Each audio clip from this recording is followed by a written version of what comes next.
Ini ada yang manggil antum Nasrul. Gimana itu? Ini kita kenal Teguh Mudakari yang lebih dekat nih. Itu Nasrul itu nama aslinya atau gimana?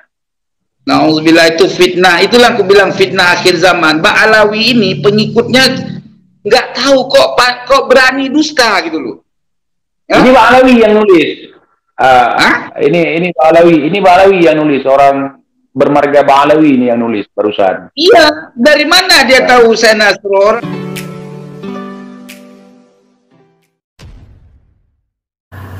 Assalamualaikum warahmatullahi wabarakatuh. Jumpa lagi dengan saya di channel Gagasan Progresif 79. Sahabat sebangsa dan setanah di mana saja Anda berada. Kali ini ada video dari Said Mudakori yang nampaknya membongkar ya, lagi-lagi sebuah kitab yang pernah dimunculkan oleh para pengikut Ba'lawi yang katanya ini abad keempat Hijriah. Dan dia pun mengulasnya dan membantah argumen-argumen tersebut. Ini yang kemudian membuat kalangan Ba'lawi semakin keteteran. Setiap kali memunculkan sebuah rujukan manuskrip maupun kitab itu kemudian dimentahkan, ya. Demikian pula Said Mudakori ini nampaknya geram ketika dia itu disematkan nama, ya, nama yang itu menurutnya bukan namanya, dan lagi-lagi ini adalah ya upaya-upaya untuk kemudian melemahkan Said Mudakori. Dia juga katanya ya itu dipertanyakan dia punya nasab al-Qusasi. Nah, tetapi itu semua dimentahkan oleh Said Mudakori. Artinya apa? Bahwa memang ada oknum-oknum dari pengikut Habib ini yang selalu melemahkan orang-orang yang sedang melakukan penelitian nasab terhadap Ba'lawi, padahal sesungguhnya itu akan bernilai positif jika penelitian itu betul-betul disupport, dan apapun hasilnya tentu harus diterima. Nah, seperti apa ulasan dari Said Mudakori ini? Coba kita simak sama-sama. Saya ingin menjawab bahwa pada permulaan persoalan dalam permasalahan nasab, ya, saya pada mulanya itu mencari nasab saya sendiri, berjuang untuk meneliti nasab yang saya miliki, ya, dimana dalam manuskrip catatan nasab saya itu semua yang ada di Aceh itu hanya mempunyai jalur sampai Tengkuci di Pasi ayahnya, Tengkuci di Giging. Nah, dalam penelitian itu saya mendapatkan satu matan-matan kitab yang tidak menyebutkan kakek buyutnya, apa namanya itu, udah bonan, buyut, kakek buyut, ya, intinya kakek buyutnya Ba'lawi yang namanya Ubaidillah itu tidak ya, tidak tertulis di dalam kitab-kitab sumber nasab, ya. Nah, pada saat itu saya berpikir, ini kok nggak ada namanya Ubaidillah. Tapi ya sudah, sekelibet aja, karena tujuan saya kan hanya meneliti nasab saya sendiri, mempelajari kan. Setelah saya bertemu dengan seorang alimun nasab dari Tuban, ya, beliau dari Van Al-Idrisi, ya, nama beliau ya Said Yusuf Al-Idrisi. Nah, alhasil dia datang ke tempat saya dan menyampaikan bahwa kakekmu itu, jadi sama kakeknya itu satu zawiyah waktu di Madinah. Nah, ceritalah. Walhasil kami menemukanlah data-data konkret sampai kepada atasnya, ya. Alhamdulillah. Nah, lama-lama muncullah tesis Kiai Imad, statement Kiai Imad di beranda saya, ya, di beranda TikTok, ya. Lalu saya berpikir, ini kok orang berani banget menyalahkan Ba'lawi misalkan. Nah, akhirnya saya coba menganalisa, jangan-jangan benar seperti apa yang saya pernah dapatkan dulu. Nah, namun dalam pencarian itu saya malah di hati saya muncul jalan untuk mencari keterangan untuk merungkat Kiai Imad, untuk melawan Kiai Imad lah intinya, gitu. Sehingga saya beli kitab, saya cari kitab, alhamdulillah, ya kitab-kitab induknya saya beli, saya minta duit sama donatur, alhamdulillah dikasih, terus sampailah kepada saya kitab itu, dan saya mempelajarinya. Nah, dalam setiap kitab itu kan ada marajiknya. Nah, saya cari marajiknya, terus saya download maraji itu, ya. Saya cari di internet, saya download, saya baca habis, dan alhamdulillah ada pendapat dari beberapa teman yang saya rahasiakan, dia mengirim manuskrip kuno, diantaranya ada 4 manuskrip yang saya miliki, kah? Nah, dari demikianlah saya menjadi kuat dan kekeh bahwa Ubaidillah itu tidak ada dalam catatan sejarah ilmu nasab. Nah, namun pada waktu saya membela Kiai Imad itu masih ada perbedaan dengan Kiai Imad terkait statementnya. Kalau saya masih menganggap bahwa nasab Ba'alawi itu muqabil masyhur, artinya sah untuk dipandang secara pribadi dia boleh mengaku keturunan Nabi, tapi secara hukum nggak boleh, gitu loh.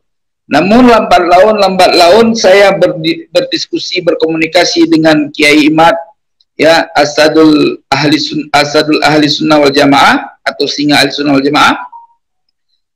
Lalu sampai sekarang saya malah berbalik parah, artinya bertambah parah pemahaman saya sampai menyatakan bahwa Ubaidillah itu fiktif. Ya, udah sampai pada derajat Kiai Imad saya dalam penelitian.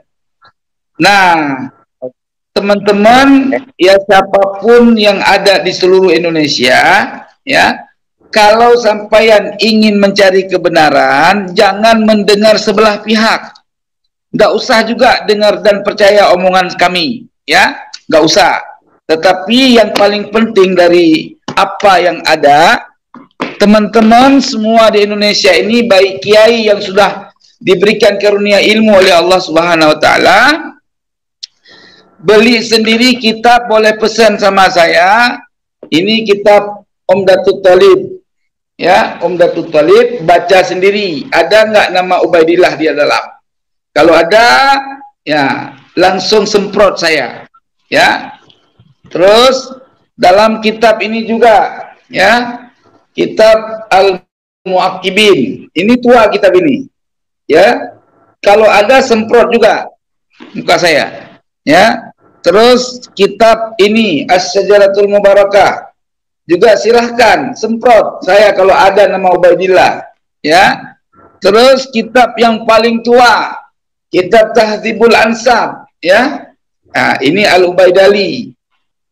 Tapi setidaknya saya dipertemukan oleh Allah dengan keturunan Wali Songo karena saya keturunan daripada gurunya ulama Wali Songo. Jadi Sunan Gunung Jati torekotnya kepada torekotnya saya punya kakek, gitu loh. Jadi pada saat ini ternyata ini semua adalah rahasia Allah. Allah sendiri yang akan membongkar siapa Ba'alawi itu sebenarnya. Ya, berkat apa? Intinya cucu-cucu daripada juriat asli Nabi Muhammad SAW sudah mulai dibangkitkan oleh Allah, yang dari mulanya mereka dituduh palsu, dihantam, mereka nggak bisa bergerak. Sekarang mereka bergerak, gitu loh. Jadi hati-hati ya, orang-orang yang mendukung Ba'alawi palsu, hati-hati, karena yang mempunyai nasab asli sekarang sudah maju. Ya, Ba'alawi tidak mempunyai satupun manuskrip. Saya kasih tahu, Ba'alawi tidak pernah mempunyai satu manuskrip pun dalam catatan silsilah keturunan mereka. Ya, manuskrip tertua kalangan Ba'alawi, manuskrip tertua kaum Ba'alawi hanya berada di abad 9 Hijri. Ingat itu. Dan tidak ada catatan di atasnya yang sampai kepada abad ke-4 Hijri, nggak ada. Jadi kemarin ada informasi daripada Rumel Abbas yang membuat saya kaget dan saya deg-degan jantung saya, Bang TJ. Kata Rumel Abbas, dia mendapatkan manuskrip kuno yang sejaman dengan Ubaidillah, Bang TJ. Iya, Bang TJ. Hati saya bersepot jantung, ya Allah, Masya Allah, benar apa enggak nih? ya kan? Ternyata waktu kita selidiki Bang TJ, aduh Bang TJ, jauh panggang dari api. Kayaknya ini orang nggak pernah pergi ke sana, tapi ngomong-ngomong pergi, gitu. Hasil kitabnya kitab download. Ternyata Bang TJ, kitab Al-Musyajarul Hawi Asy-Syarif itu yang dikatakan abad keempat, ya, dari Abul Ghanaim, cucu daripada atau anak daripada Imam Al-Ubaidali. Ternyata kitab itu Bang TJ, ya, ditemukan ada tulisan orang yang menambahkan di abad ke-12 kalau nggak salah. Jadi abad 12 atau 13 Hijri lah. Jadi berarti tidak murni lagi. Hah? Tidak murni lagi. Tidak murni, sudah sama seperti kitab Abnaul Imam. Jadi ditambah oleh orang lain, bukan penulis dasar yang menambahnya. Gitu. Nah, kalau di kitab yang saya miliki ini Bang TJ, ya, ini ada kitab manuskrip Bang TJ. Ya, bisa dilihat Bang TJ. Ada nggak kelihatan Bang TJ? Kelihatan. Ah, ini kitab Bang TJ, yang satu ini kitab Musyajarat Talib. Tidak menuliskan adanya Ubaidillah. Ini juga kitab, ini lebih tua lagi Bang TJ. Inilah kitab manuskrip Tahdzibul Ansab. Ini yang manuskripnya Bang TJ. Tidak ditemukan. Ini juga ada nama kitab, ini maktub Bahrul Ansab Al-Musyajjar Al-Kasyaf. Ini juga tidak menuliskan Ubaidillah. Cuman ada penambahan daripada muhakkik yang namanya Al-Murtaza Zabidi. Dia menambahkan sendiri bahwa Ubaidillah anaknya Ahmad. Tetapi tidak sama sekali tertulis pada kitab kuno, kecuali penambahan. Kalau yang ini kitab dari kiriman. Dari kiriman saya punya sahabat yang nggak boleh disebut namanya. Dia pernah sekolah di Mesir. Oke, ini ada yang manggil antum Nasrul. Gimana itu? Ini kita kenal Teguh Mudakari yang lebih dekat nih. Itu Nasrul itu nama aslinya atau gimana?